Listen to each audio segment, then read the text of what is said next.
So we resume the thread from the previous year. But before we resume it, this of course is a very special year. It's the year of Sri Aurobindo's centenary of Sri Aurobindo's coming to Pondicherry. I was going to say return to Pondicherry. Maybe it's true in a way because we know that from Nolnida's writings and some others that Sri Aurobindo, indeed just like Agastya Rishi had come crossing the Vindhyas, Sri Aurobindo had come to Pondicherry resuming the same effort. So in a sense it's a very special year because it's not just celebrating a centenary of a special event, but it means that this year would mark the completion of 100 years of what we know today as integral yoga. It means integral yoga has been upon earth for 100 years because the one event that started with Sri Aurobindo's coming to Pondicherry, the purpose for which he came is reconnecting the thread of the past, the extent to which old yogas had gone, achieved, realized, and he took it up from there and carried it further to discover, to perfect, to give it to men what we know today as the integral yoga. And we may well ask, so what about it? When we look at the appearances of the world, one thing we see very clearly is that there has been an accelerated pace of everything, almost at a dizzying speed. And sometimes it's difficult for our consciousness to keep pace. Events no more happen over centuries. Events happen nowadays over not even decades, not even years, months, weeks, days. A moment changes everything. That is the rapid pace at which events are taking place. And it's difficult for human consciousness to even understand what is their direction, where are they leading us. When Mother was asked this last year also, we had shared from Mother's writings, when she was asked one of the first effects of the supramental, and she said there will be a heightening of the general confusion. And then she explained it, that even the best of the old world is being broken down. We have a beautiful writing of Nolnida on Chinnamasta, the great goddess who destroys her own creation. She creates it and then she destroys it so that something new, much more beautiful can emerge. We see the destruction, the scaffolding which was erected to build a new building, that is being pulled down. We do not see that simultaneously the debris is being cleared, and we do not see the new building which is going to come in its place. Because it's not just erecting a material building, but erecting a whole new way of life, which takes place over centuries. When we look at appearances, then we also asked, and this is a very frequent misconception which Mother and Sri Aurobindo have repeatedly tried to clear, because our eyes are outturned and they are very limited, very, very limited. We don't realize how limited we are. And because of that, we think, well, Mother and Sri Aurobindo spoke of immortality. So where is that immortality?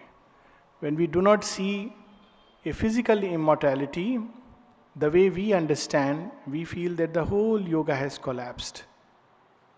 And Mother and Sri Aurobindo took great pains. In fact, so many letters are there, and Mother has said it would take at least 1,000 years before this gross matter is even ready to be immortalized.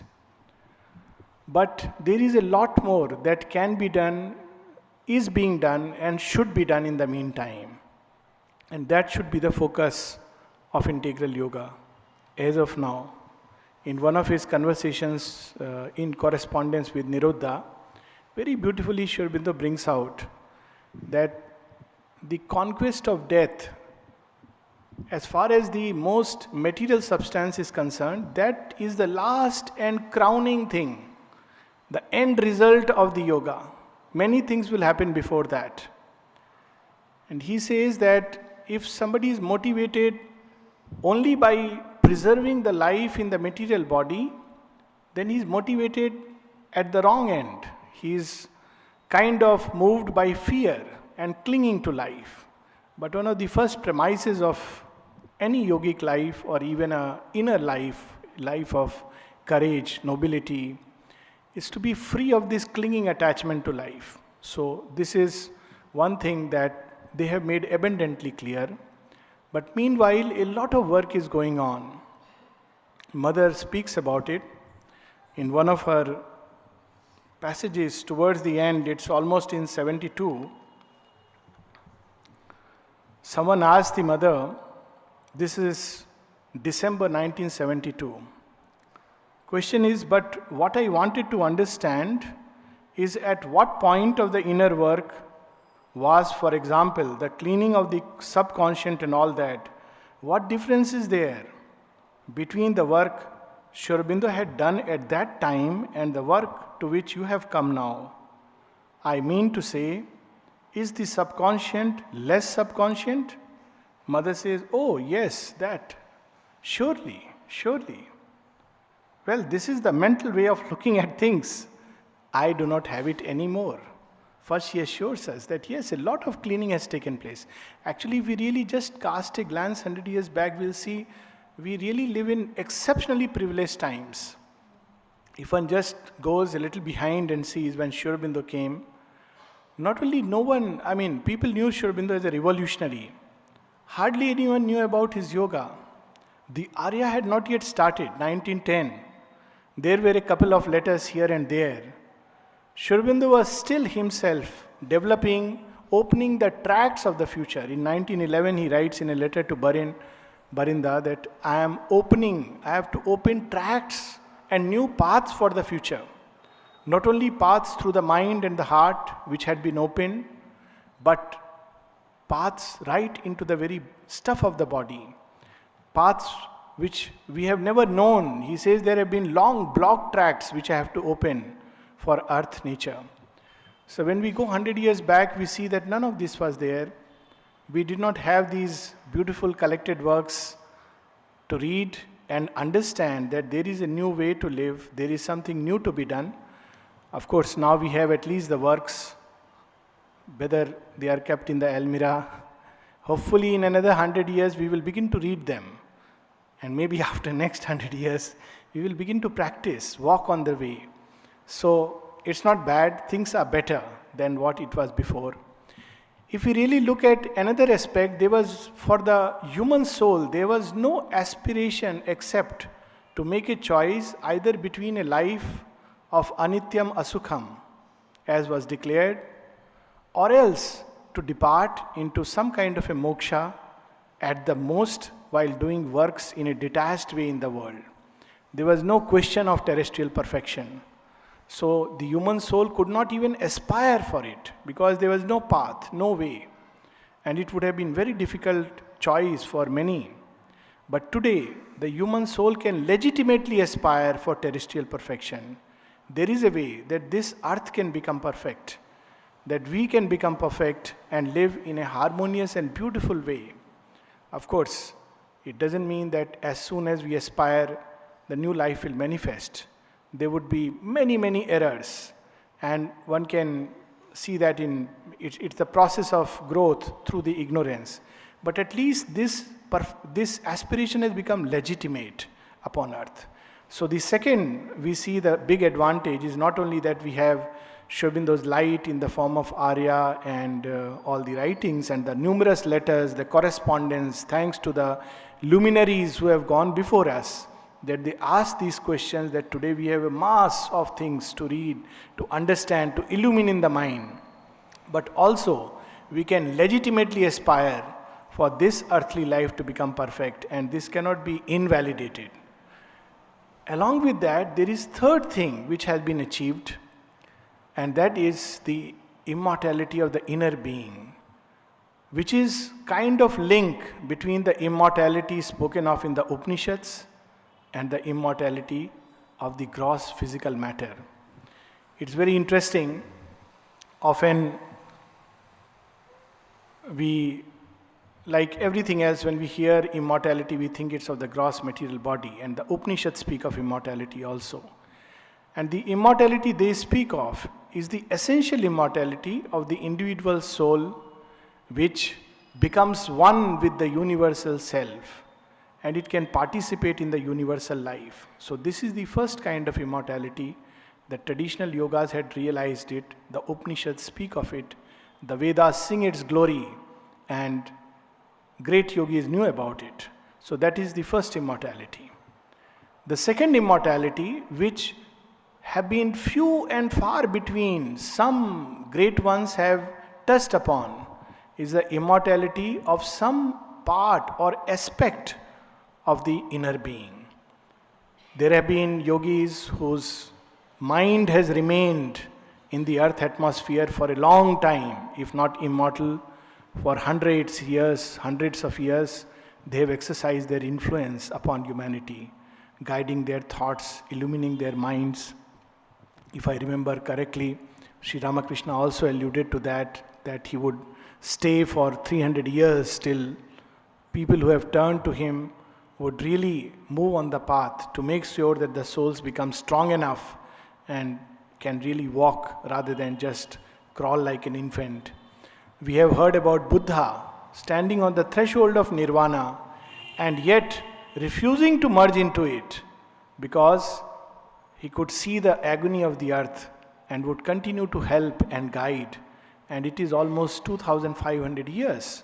And it is a true saying because we have documented, Mother has documented how she came in contact with the Buddha, and he speaks to the Mother and says that she assigned it as Shakyamuni, who has spoken to her and revealed to her what was his true teaching and how men have misunderstood it. And the next day she writes in a diary that you spoke through the lips of one who has been identified with you. So there has been already established upon earth as a principle the possibility of some part of our being, inner being, something of our personality remaining in the earth in close contact with it and able to influence and guide the earth events. Sri Aurobindo carries it further. He says not only a part of our mental personality, but it's possible that the inner being itself, the mental, vital, right up to the subtle physical, it can organize itself as a being, as a personality, and become immortal, sharing the immortality of our inmost being, and can participate actively in the earth life from that sphere. And this is what Nalinida in one of his writings says, that we must build our inner being.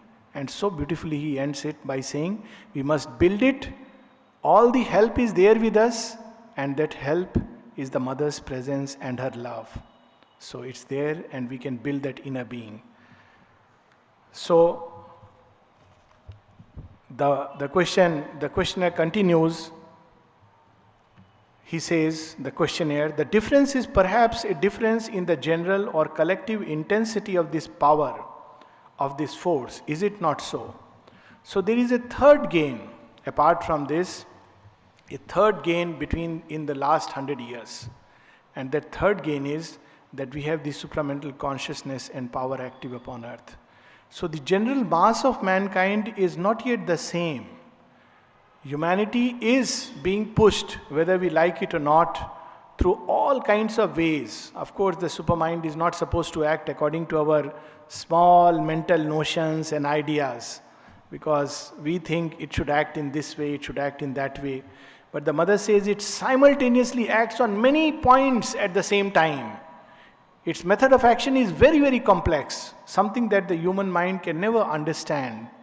And it is active, and the person is asking her that does it mean that there is a great intensity, collective intensity in this power? It's not just individuals, but there is a collective intensity. So the Mother answers, There is a difference in the power for action.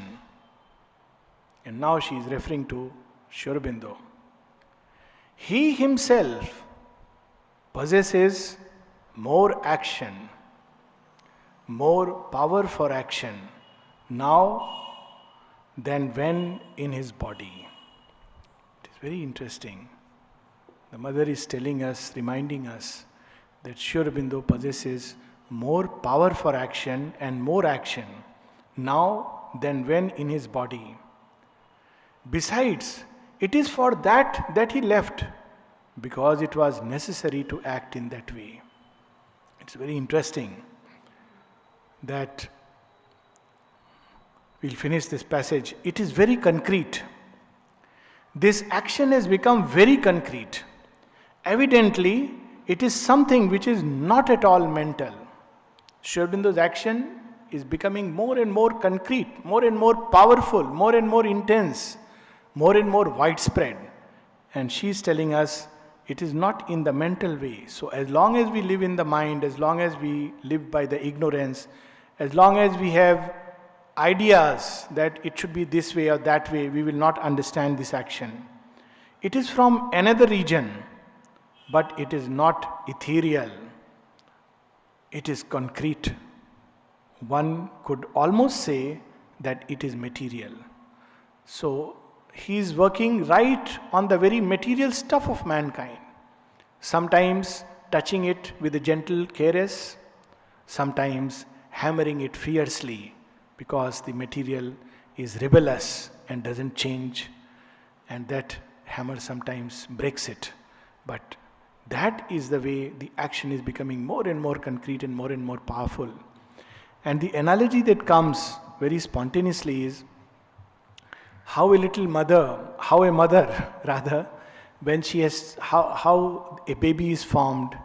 The first stage of the baby is that the baby is kept inside the womb. And this is the stage when everything is given by the mother. The baby is unconscious.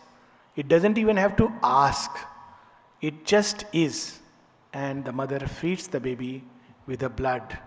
She feeds her right with her own substance. And the baby can neither think nor feel. It doesn't even know who is the mother. If we really look at 100 years back, we did not even know.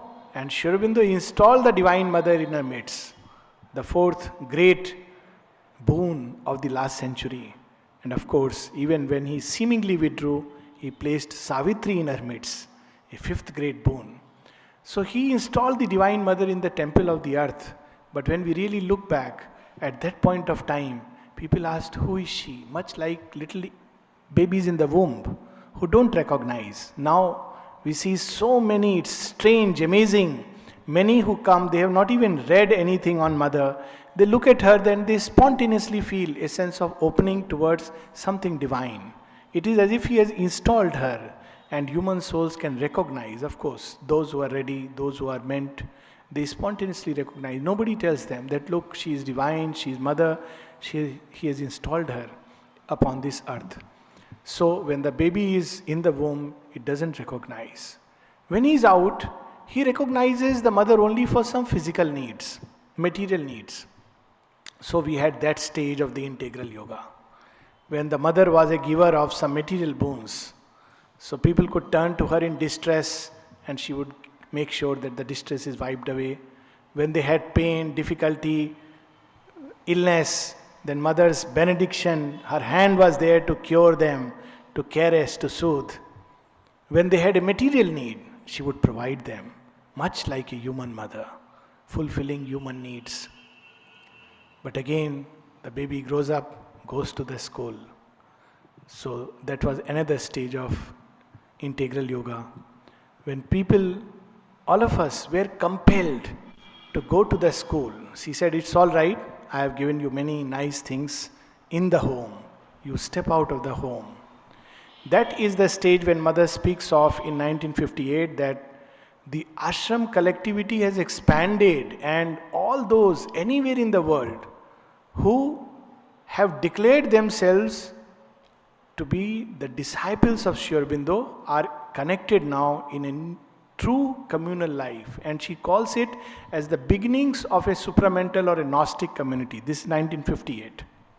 She had already seen, this is the beginning, that the yoga had spread beyond the boundaries. So the first stage was that the child was inside the home and the mother would not let the child go out because the child doesn't know, he is not equipped. If he goes out, he will probably, meet with difficulties, disasters, catastrophe. In fact, there was a time when people were not supposed to even speak about Mother and Sri Aurobindo to the outside world. There is a line in Savitri beautifully, speak not my name to hostile time. Time was hostile, the earth was not ready. But today we see a totally different movement because yoga has spread beyond the boundaries of, safe boundaries of the home, much like a child going from the home to the school. Then the next stage comes. In the school, the child goes to the school, comes back home. Gets the nourishment, goes, comes back. But there comes a time when the child is grown up and it must go beyond all the boundaries, maybe even travel all over the globe. What does he carry with him? He knows that my parents are there. He knows that in any moment of crisis, he can fall back upon them. He knows that he is connected and he knows that he carries their love and consciousness always with him. There's a very touching story I heard by someone. There was a child who went away from the ashram and he was rather sent away from the ashram. So there was a time he went to the mother for interview and he was into extreme tendencies. So mother told him something which the child remembered till he died. And during his last stages, when someone asked him that, how did you cope throughout this struggle, years of struggle and difficulty? He said, mother told me something and that I carried with me always. And she said, never forget that the mother loves you. Never forget that the mother loves you. So this is what one carries inside and moves all over. So we see today integral yoga carrying the mother's love and her consciousness, but always knowing that they are there behind. And this process is necessary, it is inevitable, because if the mother always remains above the child doesn't grow.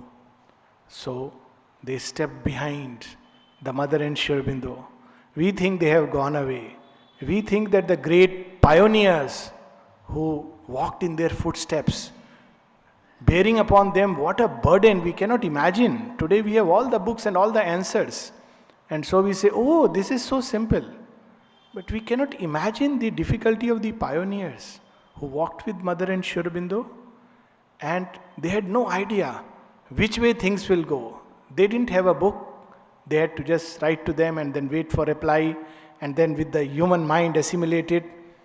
But thanks to their work, thanks to their labor, thanks to their effort, and above all the grace of the mother, we have now a readiness. They have done the preparatory work and now they have stepped behind the material scene, not gone anywhere, very much close, linked to earth in every way, and watching and waiting for the material, gross material nature to be ready for the manifestation to take place. Mother, this is 72. On 7 December 1950, the mother declared, Lord, thou hast given us the assurance. This is 2 days after Sri Aurobindo's physical departure, so called.